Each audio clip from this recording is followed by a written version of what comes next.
Après ma première vidéo, des inquiétudes me sont parues par certains de mes abonnés les plus proches. Reste jusqu'à la fin pour tout comprendre. Ibrahim, tes explications suivent, mais ne sont pas adaptées à un public débutant. Voilà une remarque qui m'a été faite pour les débuts de ma chaîne sur YouTube. Pour parer à cela, j'ai décidé de mettre en ligne un certain nombre de contenus visant à expliquer de manière détaillée certains appareils qui nous entourent. Allez top, c'est parti.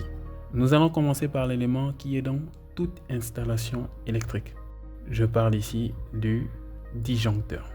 Alors un disjoncteur, c'est quoi? Un disjoncteur est un dispositif permettant d'interrompre le courant électrique en cas de surcharge ou de court-circuit. Il est installé dans un tableau électrique et se déclenche automatiquement ou peut être actionné manuellement. Il en existe plusieurs variétés de disjoncteurs, mais les plus connus sont les modulaires, les différentiels ou les non différentiels. Alors Ibrahim, un modulaire est un disjoncteur? Eh bien oui, si l'on en suit la définition. En ce qui concerne les non différentiels, la définition s'applique également, car ce dernier se coupe bel et bien quand il y a une surcharge ou un court-circuit. Maintenant, qu'en est-il des différentiels? Eh bien, pour ça, il faudra d'abord faire un petit détour. Regardez ces deux images. Voyez-vous une grosse différence entre les deux? Pour certains, je parie que non.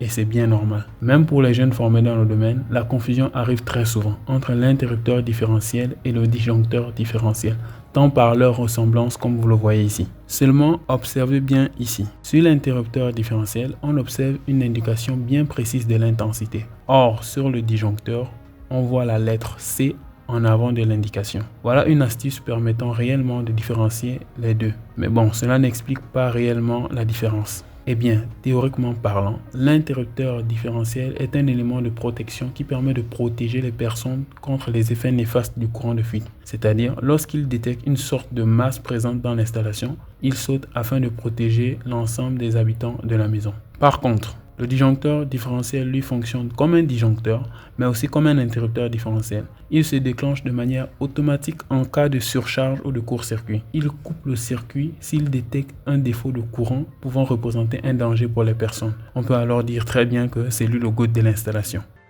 Alors, j'espère vraiment avoir été le plus simple que possible et qu'au sortir de cette vidéo, vous n'ayez plus de confusion sur le sujet et serez même peut-être à même de faire des interventions de précaution. Seulement, le courant tue. Donc soyez prudents et ne vous lancez pas tant que vous n'êtes pas sûr à 100% de vos capacités. Alors nous continuons. J'espère que vous allez continuer à suivre notre chaîne au fil du temps et que nous puissions comme d'habitude nous améliorer. Mais pour cela, il faudrait liker et partager la vidéo. Alors la vidéo s'achève ici. On se retrouve très prochainement